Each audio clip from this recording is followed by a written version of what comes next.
देखिए जो हमारा चैप्टर चल रहा है चैप्टर नंबर 1,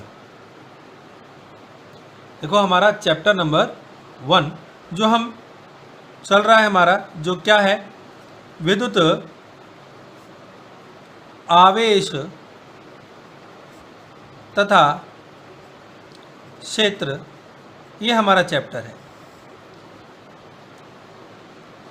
तो देखो इस चैप्टर में हम डिस्कस कर रहे थे, जो हमने लास्ट जो हमारा डिस्कशन हुआ था, यानी जो हमने लास्ट चर्चा की थी वीडियो के अंदर, जो लास्ट वीडियो हम कर चुके हैं, उसमें हमने विद्युत यानी मेरे पास में द्विध्रुव की बात की कि क्या हमारे पास करैक्टर हैं, किस प्रकार के उसके गुण हैं, और उन सभी के महत्व की बात हमने की थी। अब उसी के आधार पर मैं आज जो टॉपिक लेके आया हूँ वो टॉपिक देखो क्या है। वो टॉपिक है एक समान विद्युत क्षेत्र में स्थित विद्युत द्विध्रुव पर बल तथा बल आघूर्ण की बात करते हैं। हमने पिछले वीडियो में बल तथा बल आघूर्ण दोनों की बात हमने कर ली है। ये क्या होते हैं हमारे पास में, यानी torque and force on a dipole in a uniform electric field, और एक समान, यूनिफॉर्म मतलब एक जैसे। तो क्या कहता है कि इसने माना, यहाँ पर माना क्या, मैं जरा इस डायग्राम को पहले समझाता हूँ फिर इधर आऊँगा। तो देखो माना क्या कि ये मेरे पास में एक समान मेरे पास में विद्युत क्षेत्र है, तीव्रता ई, इलेक्ट्रिक फील्ड दे दी विद्युत से, और कहता है इसमें कहीं मैंने ये एक आवेश रखा, एक आवेश ये रखा और एक आवेश ये रखे हुए, दो आवेश रखे जो कोई थीटा कोण बनाकर चलते हैं। कितना कोण? थीटा कोण। और थीटा कोण जो बना के चल रहे हैं, तो हमने याद हो तो हमने एक चीज़ पढ़ी थी कि अगर मेरे पास में प्लस आवेश है तो वो विद्युत क्षेत्र की दिशा में ही क्या करेगा, गमन करेगा। तो उसके ऊपर लगने वाला जो बल होगा, यानी QE जो मेरे पास जो बल है, वो विद्युत क्षेत्र की दिशा की ओर ही होगा। और अगर वहीं पर मेरे पास में कोई ऋणात्मक है, आवेश है, तो वो कहाँ होगा, उस विद्युत क्षेत्र की दिशा के हमेशा क्या होगा, विपरीत चलेगा। तो कुछ थीटा कोण बनाते हुए हमारे पास में एक विद्युत द्विध्रुव रखा गया है, जिनके मध्य की दूरी कितनी है, d। और मैंने पहले ही कहा था कि कई जगह d लिया है, कई जगह हमारे पास में 2a लेते हैं, ये एक ही बात है। तो उसने हमारे पास क्या ले लिया, 2d। अगर मैं इसको अब थोड़ा सा रिजॉल्व कर दूं, यानी थीटा कोण के साथ बना के चलो, तो जरा देखें कि अगर ये थीटा कोण के साथ मेरे पास में एक क्या है, विद्युत द्विध्रुव है, और हमने क्या कहा था, ऋणात्मक से धनात्मक की ओर इधर हमारे पास में दिशा होती है P की। तो इसको मैंने खोल दिया, तो इधर क्या बनेगा मेरे पास में, d का cos थीटा, और इधर क्या बनता है, d का sin थीटा। यानी इस तरह मैं मान लेता हूँ समझाने के लिए कि ये बना मेरे पास में d का sin थीटा, और इधर बन जाता है लगभग d का cos का थीटा। तो त्रिभुज नियम से अगर ये बात करें, अगर ये मेरे पास d sin थीटा है तो ये लंबाई मेरे पास d sin थीटा ही तो मिलेगी, तो हमने रख लिया। ये प्लस धनावेश मेरे पास है, इसलिए इसकी दिशा कहाँ है, इसी दिशा में, और ये मेरे पास ऋणात्मक है, इसलिए इसकी दिशा कहाँ है, विपरीत। तो इस पर लगने वाला जो बल है, वो बल क्या है मेरे पास में, जो बल आघूर्ण है वो कितना है, Q। और इधर कितना है, F का QE। ये कहाँ है, E की दिशा में, ये क्या है, विपरीत दिशा में, माइनस का QE कह सकता हूँ, क्योंकि आवेश क्या है, ऋणात्मक है। अब कहता है मान लिया था कि हमने एक द्विध्रुव E वाले में एक थीटा कोण बनाते हुए रखा गया है, हमने डायग्राम समझ लिया। और टॉर्क जो मेरे पास में, यानी बल आघूर्ण का जो मेरे पास सिद्ध किया हुआ फॉर्मूला है, वो फॉर्मूला क्या कहता है, जरा याद हो तो टॉ बराबर में F का क्रॉस में R लिख के चलते हैं। ये हमारे पास सूत्र है, मैं इसी सूत्र से आऊँगा। ये सूत्र अगर याद है तो बड़ा ईजी है। क्या कहता है, किसी एक बल का परिमाण, यानी दोनों में से किसी एक बल का परिमाण, यानी बल होना चाहिए। चाहे आप इधर मान लो, मैं कहता हूं कि मान लेते हैं ये एक कोई गेट है, एक तरफ से फिक्स कर रखा है, यहाँ पर ये जरा एक स्केच देखो, ये फिक्स कर रखा है यहाँ पे। अब मैं चाहे यहाँ से इसको अगर बल लगा रहा हूँ तो उतना ही बल ये भी लगा रहा होगा विपरीत में उसको रोकने के लिए। तो चाहे इस बल को परिमाण ले लो, चाहे आप ऐसे मान लो कि ये उसको घुमाने का काम कर रहा है। तो आप में से इन दोनों में बल में से एक बल को आपने क्या माना यहाँ पे, परिणाम, उनका परिणाम। और दोनों बल के क्रिया के हमेशा लंबवत दूरी लेके चलते हैं, ये लंबवत दूरी है। अब इन दोनों बल को अगर पकड़ूं तो इन दोनों के बल ही तो लग रहे हैं, एक इधर खींच रहा है, एक इधर खींच रहा है, इनके मध्य की दूरी कितनी है, d। ये हमने मान ली। यहाँ से क्या दिखा रखा है, BC, ये रहा BC और ये रहा F। BC कितना है, लंबवत दूरी लेके चलते हैं, तो ये मेरे पास इन दोनों बलों के मध्य की लंब दूरी, एक येरा और एक येरा, एक बल इधर लग रहा है एक बल इधर लग रहा है, इन दोनों के मध्य लंब दूरी कितनी है, ये लेके चलेंगे डी साइन, ये ले लिया हमने डी का साइन थीटा, और ये कितना है मेरे पास में, वापस बोल रहा हूँ, दोनों बलों के क्रिया रेखा के मध्य मेरे पास लंब दूरी, ये क्रिया रेखा है, इसकी ये क्रिया रेखा है और इसकी क्रिया रेखा है, इनके मध्य की ये एक लंब दूरी है जो मेरे पास डी साइन थीटा लेके चल रहा है। ले लिया। एफ क्या था मेरे पास में, बल मैंने कहा वो किसके बराबर है, क्यू ई, कोई भी एक बल ले सकते हैं, मैंने ले लिया क्यू ई गुना में मेरे पास क्या आ गया, डी का साइन थीटा, और दोनों आवेशों के मान बराबर है इसलिए परिमाण में कोई दिक्कत नहीं। अब इसी पे आगे आता हूं फिर से। देखो अगर किसी को कोई चीज़ डाउट में रहती है, डाउट सेशन में कमेंट कर देना, कोई दिक्कत नहीं, हम उसका जवाब जरूर देंगे। अब आते हैं, देखो मैंने क्या कहा, क्यू डी याद है, द्विध्रुव आघूर्ण क्या लेके चलते थे, P के बराबर, और मैं कह रहा हूं कि D को हम चाहे 2AQB लिख सकते हैं, कई बुकों में ये लिखा होगा, कईयों में ये भी लिख देते हैं, कोई भी अंतर नहीं है, आप कहीं पर भी लिखेंगे तो ये हमारा नोटेशन है, आपको लिखना जरूर होगा, मान आ गया। तो देखो उसी के आधार पर लिख रहा हूं, तो मेरे पास क्या आ गया, ये था टो का क्या था, F का, क्रॉस में मेरे पास BC, और BC क्या लेके चल रहे थे, D का साइन का थीटा, F क्या था मेरे पास में, QE। तो जरा देखें Q और D किसके बराबर होते हैं, P के, तो मैंने यहाँ पे क्या रख दिया, PE साइन का थीटा, इसको अब वेक्टर फॉर्म में रख दिया, टो गुना में क्या आ गया मेरे पास, इसको बोलते हैं टो भी बोलते हैं, टॉर्क, बल आघूर्ण भी बोल सकते हो, द्विध्रुव, यहाँ पर आप इसको आघूर्ण बोल सकते हो। तो यहाँ पर ये आ गया P क्रॉस में E, मात्रक क्या है, न्यूटन मीटर, ये मेरे पास गुणनफल के सिद्ध में ये मेरे पास सिद्ध करती है, या आप ये लिख सकते हो। अधिकतर हम न्यूमेरिकल जो करेंगे, यानी जो भी आपके उदाहरण होंगे वो हम इस सूत्र से सिद्ध करते हैं, ये हमारे पास में एक सदिश रूप है। अब कहता है अगर मान लेते हैं थीटा मेरे पास 90 डिग्री हो, मतलब ये मेरे पास में जो विद्युत क्षेत्र लेके चल रहा हूँ, यहाँ पर जो ये मेरे पास आवेश है उनके मध्य इससे 90 डिग्री कोण बन रहा हो, तो PE साइन थीटा, और साइन 90 डिग्री का मान कितना होता है, 1, तो क्या बन गया, टो PE मेरे पास में ये बन गया आघूर्ण, जिसको मैं ऐसे भी लिख सकता हूँ, P बराबर में टो मैक्सिमम अपॉन में E, यानी सबसे अधिकतम मान मुझे मिलेगा इस जगह, यानी इस जगह मेरे पास मान क्या होगा, सबसे अधिकतम। देखो कहता है कि अगर मैं यहाँ पर बात कर रहा हूँ कि ये मेरे पास में घुमा कर लाना चाहता हूँ, मतलब ये कोई मेरे पास प्लस Q आवेश था और ये मेरे पास माइनस Q आवेश लेकर चल रहा हूँ, और विद्युत क्षेत्र की दिशा में इसको लाने का प्रयास करते हैं, लंबवत या किसी भी प्रकार से मैंने इसको, ये प्रयास करता है कि मैं उसी की दिशा में आ जाऊँ, ये चाहता है कि ये, हमने तो इसको विरुद्ध करके यहाँ लेके आए हैं थीटा कोण बनाकर, और ये चाहता है कि मैं ऐसे आ जाऊं, ये प्लस Q और ये मेरे पास माइनस Q, इसी की दिशा के अंदर ये आना शुरू हो जाए, यानी E की दिशा इधर हो और उसी में, तो जो बल अनुदिश लगेगा, यानी ये प्रयास करता है कि वापस अपनी उसी स्थिति में आ जाए। तो हमने याद हो स्प्रिंग में क्या कहा था, पिछली 11th क्लास में पढ़ा होगा, स्प्रिंग खींचते हैं तो वो वापस अपनी स्थिति में आने का प्रयत्न करते हैं, तो उस बल को हमने नाम दिया था प्रत्यानयन बल कहते हैं, यानी रीस्टोरिंग। तो यहाँ पर ये क्या है, रीस्टोरिंग मेरे पास में फोर्स भी कहते हैं। तो ये प्रयास करता है कि मैं उसी विद्युत क्षेत्र की दिशा के अनुदिश हो जाऊं, और विद्युत क्षेत्र की दिशा के अनुदिश होने के लिए हमारे पास में ये एक प्रत्यानयन बल लगाता है, क्योंकि उसके विरुद्ध रीस्टोरिंग, अपने आप को वापस वहीं लेने के लिए, तो इसको बोल देते हैं प्रत्यानयन बल आघूर्ण, हम कहकर चलते हैं। क्या कहकर चलते हैं, प्रत्यानयन बल आघूर्ण, हम इसको कहकर चल सकते हैं। अब यहाँ पर कहता है अगर मेरे पास में ये एक कंडीशन थी, एक नाम दिया गया, और ये कंडीशन तो ये मैक्सिमम होगा उस समय मेरे पास आघूर्ण। कहता है अगर मेरे पास थीटा का मान 0 डिग्री रख दूँ तो साइन थीटा का मान क्या हो गया, 0, तो टॉ भी मेरे पास क्या आ गया, 0 डिग्री। तो उस स्थिति में क्या होगा मेरे पास में कि यहाँ पर ये विद्युत क्षेत्र की दिशा भी यही है, और मेरे पास में जो द्विध्रुव आघूर्ण है उसकी दिशा भी वही है, दोनों के मध्य मेरे पास थीटा 0 कोण है, तो उस समय मेरे पास कोई भी आघूर्ण नहीं लगेगा, बल नहीं लगेगा, बल आघूर्ण नहीं होगा, ये मेरे पास निकल कर।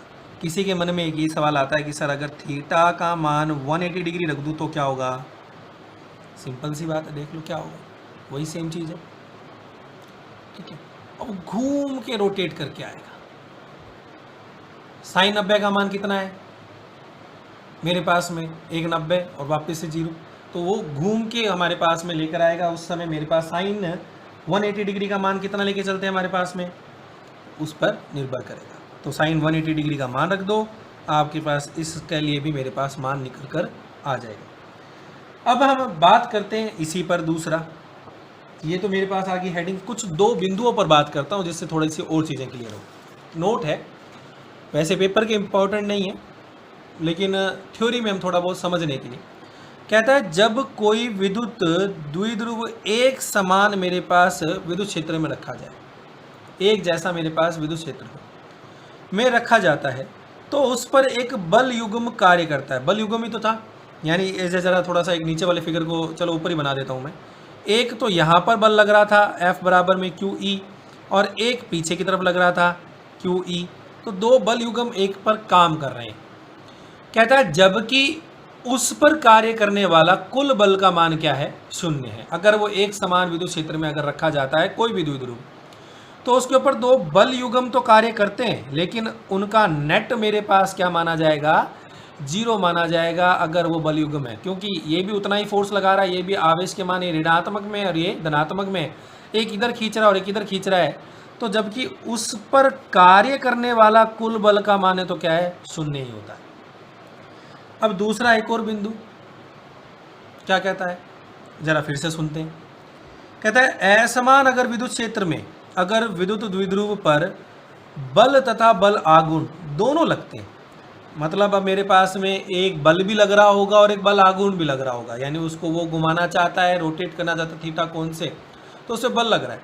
लेकिन क्या कहता है, बल के कारण, बड़ा ध्यान से सुनना, बल के कारण विद्युत द्विध्रुव अधिकतम तीव्रता वाले क्षेत्र की ओर विस्थापित होगा। मतलब यहाँ पर अगर मेरे पास बल के कारण जो मेरे पास है, ये दोनों के बल आघूर्ण लग रहे हैं, हमने बल आघूर्ण अभी अभी बताया, तो कहता है कि ये जो बल एक्स्ट्रा लग रहा है ना, असमान विद्युत क्षेत्र में एक और बल लग रहा है, उस बल के कारण क्या होगा, ये अधिकतम विद्युत क्षेत्र की ओर क्या होगा? विस्थापित होगा। जहाँ तीव्रता क्या होगी? अधिकतम होगी, उस तरफ ये क्या होगा? विद्युत द्विध्रुव क्या होगा? विस्थापित होना शुरू हो जाएगा। मतलब ये मान लेते हैं प्लस आवेश, ये ऋणात्मक। अब मैंने कहा भाई मेरे पास द्विध्रुव के लिए अधिकतम तीव्रता वाले क्षेत्र की ओर ये क्या होगा? इधर विस्थापित होना शुरू हो जाएगा, इस प्रकार से। अब आता हूँ मेरे पास में नेक्स्ट हेडिंग। ये तो हमारा हो गया कि भाई बल आघूर्ण क्या है, कि कैसा लग रहा होगा, उसके बारे में हमने निकाल लिया। अब बल आघूर्ण के बाद में हमने कार्य भी तो किया होगा, तो कहता है कार्य क्या है, इसलिए कहा कि हेडिंग आ गई, एक समान विद्युत क्षेत्र में, एक जैसे विद्युत क्षेत्र में विद्युत द्विध्रुव, क्या विद्युत द्विध्रुव को घुमाने में किया गया कार्य। मैंने कहा मान लेते हैं कि मैं चाहता हूँ, ये तो स्टेबल है, मैं कुछ काम करवाना चाहता हूँ कि ताकि मुझे मिले, आवेश मिले। तो मैंने यहाँ पर एक ये रख रखा है, जरा देखें इधर डायग्राम में, कि मैंने ये एक समान विद्युत क्षेत्र मेरे पास E है। अब इस विद्युत क्षेत्र में जब मैंने एक आवेश को रखा, ये मेरे पास पहले B और A की ये स्थिति है, ये विद्युत द्विध्रुव को रखा। अब ये थीटा कोण बना के बैठा था, ये थीटा कोण है, ये मैंने यहाँ दिखाया ना, ये थीटा कोण है। अब थीटा कोण के बाद में जब ये बन गया, तो उसके बाद हम ये देखते हैं कि हमने इसको एक जगह घुमाना शुरू किया विद्युत क्षेत्र के विपरीत, कि इसके ऊपर तो बल यहाँ लग रहा है QE मेरे पास में यहाँ लग रहा है, और इसके ऊपर भी लग रहा है QE मेरे पास इस दिशा में। इन्हीं के विपरीत मैं कार्य कर रहा हूँ बल के, तो मैं लेके आ गया, तो वो आ गया B डैश पर, और इसको कहाँ ले आया? A डैश पर। तो उसके द्वारा बनाया गया जो कोण है वो क्या आ गया मेरे पास? ये कोण जो मैंने येलो से दिखाया ना, ये कोण मेरे पास θ2 आ गया। तो कहता है अब इसके लिए किया गया कार्य कितना किया हमने, तो कार्य निकालना है। तो ज़रा मैं आता हूँ अब आगे नेक्स्ट पेज पर, ज़रा देखते हैं। तो देखो हमारे पास सूत्र अभी अभी पीछे सिद्ध किया मैंने, जस्ट अभी अभी एक सूत्र सिद्ध किया कि टो बराबर में किसके बराबर है? PE साइन का थीटा, यानी बल आघूर्ण जो मेरे पास है वो किसके बराबर है? PE साइन का थीटा।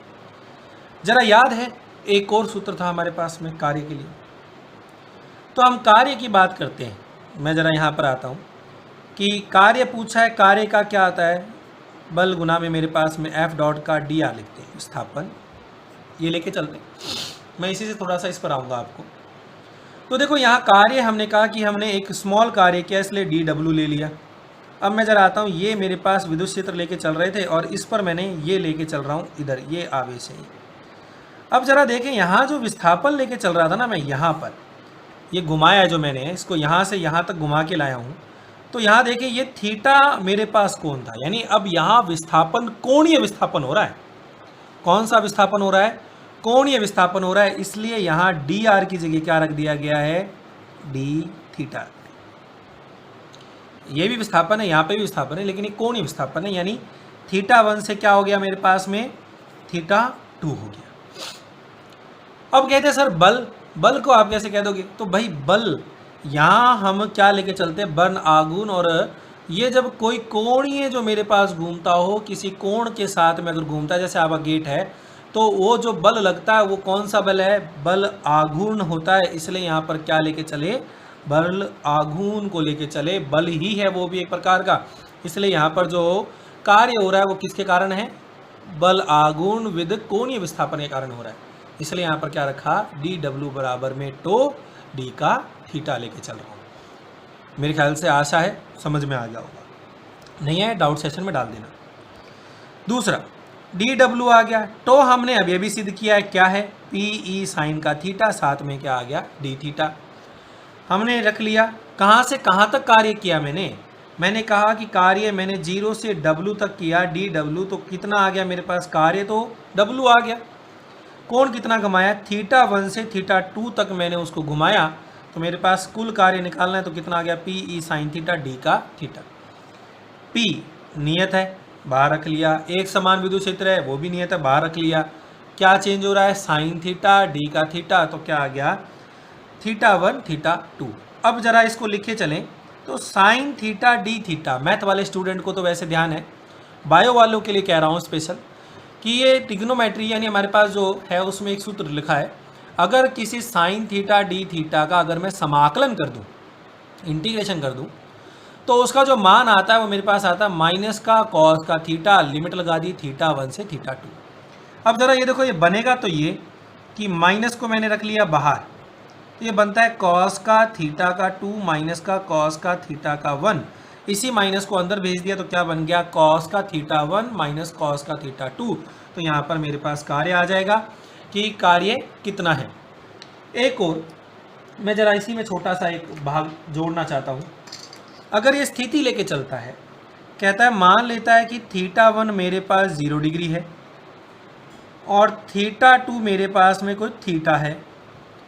तो ज़रा देखिए थीटा 1 कॉस 0, यानी कॉस 0 का मान कितना हो गया? 1। तो यहाँ पर ये बन जाएगा पी ई 1 माइनस में कॉस का थीटा, हम यहाँ पर रख सकते हैं। ये एक कार्य का सूत्र है। कई बार ये न्यूमेरिकल लग के पूछा जाता है, कई बार दोनों कोण दे के भी पूछ लिया जाता है, क्योंकि हम मान के चलते हैं कि 0 से मैंने शुरू किया और कहीं बार थीटा कोण तक मैंने घुमाना शुरू किया। ये था मेरे पास में, क्या था कि कार्य कितना किया मैंने, किसी भी विद्युत द्विध्रुव को घुमाने में किया गया कार्य कितना है, ये कार्य मेरे पास में निकल कर आता है। आशा है ये चीज़ क्लियर हुई होगी। अब बात करते हैं नेक्स्ट हेडिंग पर। इसी पे देखो नेक्स्ट हेडिंग है मेरे पास सतत आवेश वितरण, यानी कंटिन्यूस चार्ज डिस्ट्रीब्यूशन, मतलब चार्ज का डिस्ट्रीब्यूशन भाग वितरण कैसे किया गया। तो हम 3 तरीके से इसकी बात करते हैं। एक तो मेरे पास कहलाता है रेखीय आवेश वितरण, मैं तीनों की बात यही करूंगा आज। पहला रेखीय आवेश घनत्व की बात कर रहा हूं कि आवेश घनत्व कितना होगा, घनत्व डेंसिटी कितनी है आवेश की। तो देखो मैंने सूत्र तो सीधा लिख दिया, इसको दिखाने का तरीका होता है लैम्डा, और लैम्डा कहता है कि कुल आवेश बटे में चालक की जितनी लंबाई है वो मेरे पास कहलाता है रेखीय आवेश घनत्व, या ये भी कह सकते हो प्रति एकांक लंबाई में आवेश की मात्रा को, यानी प्रति एकांक लंबाई में आवेश की मात्रा को रेखीय आवेश घनत्व कह देते हैं। मात्रक क्या है? कूलाम पर मीटर। ये देखो जरा, इसका मात्रक क्या होता है कूलाम, एल क्या होती है मीटर में, रख दिया।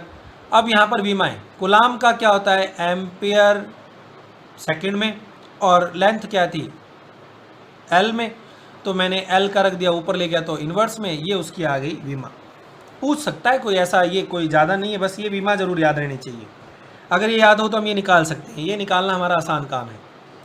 तो देखो क्या कहता है, मैं ज़रा यहाँ पर ऐसे लेता हूँ कि ये तो मैंने लिया कुल आवेश के लिए, तो ये एक मेरे पास में एक रेखीय क्या है, एक पथ, एक लाइन, यानी रेखीय में क्या लेके चलेंगे कि इसमें एक वलय, यानी मान लेते हैं ये रिंग है, ये रिंग लेके चलता हूँ, एक वलय की छोटी सी, या एक तथा रेखीय चालक या अचालकों के सूत्र के लिए प्रयुक्त किया जाता है, चाहे चालक हो चाहे अचालक हो, दोनों के लिए। हमने मान लिया कि एक लाइन मान ली, कोई भी इरेगुलर है मेरे पास में, उस पर आवेश है प्लस प्लस प्लस आवेश मान लिया धन। कहता है कि अब इसी से लंबवत मैंने कहीं पर कोई भी एक टेस्ट यानी परीक्षण आवेश रखा है, कौन सा है परीक्षण मेरे पास में आवेश रखा गया। अब इस परीक्षण आवेश की बात करते हैं, कहता है कि ये आर दूरी पर मेरे पास स्थित है और उसकी दिशा क्या आर कैप, और हमने पढ़ा था सदिश वेक्टर, और हमने कहा किसी भी पृष्ठ के हमेशा क्या लेके चलेंगे लंब दिशा ही लेके चलेंगे, उसकी दिशा होगी सदिश वेक्टर। अब यहाँ पर मैंने मान लिया कि कोई मेरे पास एक डीएल छोटा सा पार्ट मान लिया, यानी मैं ये अल्पांश कुल आवेश तो क्या है क्यू, मैंने एक छोटी सी दूरी के लिए माना कि उस पर आवेश कितना होगा, तो आवेश कितना लेके चलेंगे भाई डी क्यू होगा, अल्प आवेश, आवेश घनत्व तो क्या है लैम्डा डीएल, यानी लैम्डा बराबर क्या हो जाएगा डी क्यू अपॉन में डीएल लेके चलेंगे। अगर मेरे पास अल्पांश बहुत छोटी मात्रा की मैं बात करके चल रहा हूँ, बड़ी नहीं छोटी, तो उसी को एक सूत्र में रखें तो ये मेरे पास निकल कर आता है लैम्डा बराबर क्या आ गया डी क्यू अपॉन में डीएल, जिसको हमने क्या लिख दिया लैम्डा डीएल। अब हमारे पास सूत्र था, मैं बड़ा सूत्र लिखता हूँ आपको इजी याद भी आएगा, एफ बराबर में हम क्या लेके चलते थे के Q1 Q2 अपॉन में मेरे पास में आर स्क्वायर लेके याद है, वही लेके चल रहा हूँ, दो आवेशों के मध्य की मैं उसके हिसाब से लेके चल रहा हूँ। तो आवेश घनत्व निकालना है, तो मेरे पास में क्या है बल, मेरे पास परीक्षण आवेश लेके चल रहा हूँ Q0, ये Q0 है और किसके कारण हो रहा है दूसरे इन आवेशों के कारण है, और इस पर मैं निकालना चाहता हूँ कि मेरे पास में कितनी विद्युत क्षेत्र बल कितना लग रहा है मेरे पास में, यानी परीक्षण आवेश के कारण परिणामी बल कितना होगा इस पर, इस परीक्षण आवेश पर। तो मैंने रखा DF बड़ा स्मॉल, क्योंकि मैं इतने के लेके चल रहा हूँ DF Q0 अपॉन में 4 पाई एप्सिलॉन नॉट, क्योंकि परीक्षण आवेश पर निकाल रहा हूँ और यहाँ आवेश कितना लेके चल रहा हूँ इस आवेश के कारण हो रहा है, इसलिए क्या रखा DQ अपॉन में आर स्क्वायर आर की कैप। ये DQ हमने क्या लेके चल रहे हैं लैम्डा का DL, तो ये रख दिया लैम्डा DL कितना आ गया 4 पाई एप्सिलॉन नॉट साथ में R, इसी को हम ये भी लिख सकते हैं इंटीग्रेशन फॉर्म में लिखना हो तो ये आ गया मेरे पास में इंटीग्रेशन, बाहर आ गया Q अपॉन में 4 पाई एप्सिलॉन नॉट, अंदर क्या बच गया मेरे पास में लैम्डा अपॉन में आर स्क्वायर साथ में DL, और ये आ गया R का। ये मेरे पास कुल बल आ जाएगा कि उसके लिए अगर टोटल मेरे पास बल निकालना है कि कितना बल है, तो वो मेरे पास बल यहाँ पर मैं निकाल सकता हूँ। ये था रेखीय आवेश घनत्व। अब इसी से विपरीत एक और आगे दूसरा, मैंने कहा था ना 2-3 पॉइंट हैं, आज दोनों तीनों पॉइंट की बात करके चलेंगे। अगली हेडिंग आती है पृष्ठ आवेश घनत्व, मतलब मेरे पास है सरफेस चार्ज डेंसिटी, और इसको दिखाने का तरीका है सिग्मा। ये भी वही कुल आवेश यानी एकांक क्षेत्रफल में कुल आवेश की मात्रा मेरे पास क्या कहलाती है पृष्ठ आवेश घनत्व कहलाती है, जिसका मात्रा क्या आ गया कूलाम, क्यू का क्या आता है एरिया क्या होता है मीटर स्क्वायर, तो क्या हो गया कूलाम पर मीटर स्क्वायर। अब क्या कहता है नुकीली जो मेरे पास पृष्ठें होंगी उनके लिए सिग्मा का मान क्या होगा हमेशा अधिक होगा, और समतल के लिए मेरे पास हमेशा क्या मान होगा कम होगा। समतल पर मेरे पास में आवेश घनत्व क्या होता है कम मिलता है, लेकिन नुकीली जहाँ पर चीज़ होगी वहाँ पर होगा। मैं सिंपल सी बात करता हूँ, ये आपका पूरा एक पिन है, लेकिन यहाँ पर आप मानोगे तो आवेश घनत्व ज़्यादा है, जैसे मैं छोड़ता हूँ तो इंक निकलना शुरू हो जाती है, एक तरीके से समझाने के लिए कह रहा हूँ। तो यहाँ पर क्या है मेरे पास में आवेशों की मात्रा क्या है ज़्यादा, और जगह तो वो पूरी फैली हुई है, लेकिन यहाँ आवेश की मात्रा क्या होगी ज़्यादा। या मैं एक आपको सीधा समझाता हूँ कि आपने कोई चीज़ ली, नोकीली चीज़ ले ली, तो नोकीली चीज़ पर क्या होगा, हमेशा डिस्चार्ज होने के लिए क्या है, आवेश फ्री है, यानी ये मेरे पास में है और यहाँ से क्या है, आवेश जल्दी से रिलीज़ हो सकता है। इसलिए यहाँ हम कह देते हैं कि आवेश नुकीली पृष्ठों के लिए मेरे पास क्या है, सिग्मा अधिकतम होता है। यहाँ पर क्या है, सिग्मा का मान अधिकतम मिलता है, जबकि समतल पृष्ठों पे क्या होगा, मान कम मिलता है। और यही कहता है कि सिग्मा जो है चालक के लिए आकार तथा चालक के समीप अन्य चालक, यानी उसके आकार पर और चालक के समीप अन्य चालक अथवा विद्युत रोधी की उपस्थिति पर निर्भर करता है। कि विद्युत रोधी क्या है, उनकी उपस्थिति पर निर्भर करेगा कि किस प्रकार का मेरे पास में ये सिग्मा का मान आता है। सेम वही काम, एक प्लेट मान लीजिए आपका जो है ना, ये एक कागज, ये एक मान लीजिए पृष्ठ है, और इस पृष्ठ पे मैंने मान लिया कि ये छोटी सी एक जगह मान ली है, ये पृष्ठ है जिसको मैंने दिखा रखा है, ये रहा पृष्ठ आपका, और इसमें कोई जगह मान लेते हैं, जैसे ये जगह, इस जगह को मैंने यहाँ दिखा दिया, ये जगह रही। इसका क्षेत्रफल कितना है मेरे पास में, ये डी है। और आवेश घनत्व की डेफिनेशन क्या कहती है, सिग्मा बराबर में अल्प निकाल रहा हूँ तो डी क्यू अपॉन में क्या आ गया, डी ए, जिसको मैंने क्या लिख दिया, डी क्यू बराबर में सिग्मा का डी। वही परीक्षण आवेश पर कितना बल लग रहा है, वही बल निकालने के लिए सीधा सा था। अब की बार क्या लेके चल रहे हैं, सिग्मा अपॉन में आर स्क्वायर डी ए, ये पृष्ठ के लिए, इसलिए क्या लगा दिया, पृष्ठ समाकलन। सेम वही चीज़ रेखीय समाकलन की है, वहाँ हमने क्या लेके चले थे, लैम्डा, अब यहाँ क्या आ गया, सिग्मा, और निकालने का सूत्र सेम टू सेम। फिर से आते, अब तीसरा जो मेरे पास बिंदु आता है वो आता है आयतन आवेश वितरण। क्या है, आयतन आवेश वितरण। तो देखो आयतन आवेश वितरण वही कुल आवेश, यानी मेरे पास में कुल आवेश की बात कर रहे हैं, यानी प्रति एकांक आयतन में आवेश की मात्रा को क्या कह देते हैं, आयतन आवेश घनत्व कह देते हैं, यानी वॉल्यूम चार्ज डेंसिटी यहाँ पर हम बात कर रहे हैं। क्या है, इसको दिखाने का तरीका क्या है, रो से, क्यू अपॉन में क्या आ गया, वी। अब वही सेम काम, अब की बार मैंने क्या ले लिया यहाँ पर, अब वॉल्यूम आयतन की बात कर रहा हूँ, किसी भी एक पृष्ठ ले लिया, उसका आयतन मान लिया स्मॉल डी वी, और उसके कारण मैं कह रहा हूँ कि एक परीक्षण आवेश पर कितना बल लगेगा जो आर दूरी पर स्थित है।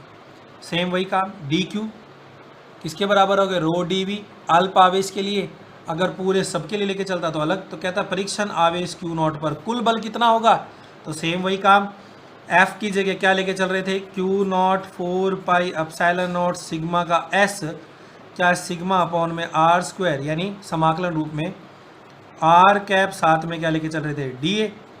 इसको बदल दिया अब की बार, अब क्या रख दिया, रो आर स्क्वायर साथ में डी। अगर आयतन के लिए पूछा जाए तो ये रहा, अगर मेरे से किसके लिए पूछा जाए, रेखीय समाकलन के लिए, तो हम वो सूत्र लगाएंगे, यानी रेखीय के लिए क्या आएगा, लैम्डा बराबर में क्यू अपॉन में एल, पृष्ठ के लिए क्या आएगा, सिग्मा बराबर में क्यू अपॉन में ए, और आयतन के लिए क्या आएगा, रो बराबर में क्यू अपॉन में वी। बस ये ध्यान रखना, अल्प निकाल रहे हैं तो डी वी डी रो। देखो कुछ नहीं किया, बस ये सिग्मा सिंपल है, लैम्डा सिग्मा रो, ये याद रखना। क्यू लाइन है तो एल, क्षेत्र है तो ए, और आयतन है तो वी। ये भूलेंगे ही नहीं हम, इन तीनों को भूलना ही नहीं है, इन्हीं के आधार पर हम सारी चीज़ें करें। तो आज के लिए बहुत है, वीडियो को दोबारा देखना, अगर कोई चीज़ डाउट में रहती है उसको डाउट सेशन में लिख दो, मिलेगा जवाब, या आपके पास सबके नंबर होंगे, आप मुझे यहाँ पर डाउट सेशन में मैसेज करें और बता सकते हैं, ठीक है। अवेलेबल हूँ, कोई दिक्कत नहीं है, कहीं पर भी कोई डाउट होगा मैं क्लियर करूँगा। किसी प्रकार का कोई चीज़ समझ में नहीं आती उसको दोबारा वीडियो देख के एक बार समझ लेने की कोशिश करो, और ध्यान रहे आप पढ़ने के बाद में, एक बार यहाँ से पढ़ने के बाद बुक ज़रूर पढ़ना। हम क्या कोशिश करते हैं, बुक नहीं पढ़ते, बुक ज़रूर पढ़ना, जिसके पास अवेलेबल है वो बुक पढ़ें, नहीं है तो अवेलेबल करें और बुक पढ़ें। उसके बाद कोई चीज़ रह जाती है फिर वीडियो देखें, और नहीं आए तो मैं अवेलेबल हूँ। तो आज के लिए धन्यवाद, थैंक यू सो मच बेटा सभी का।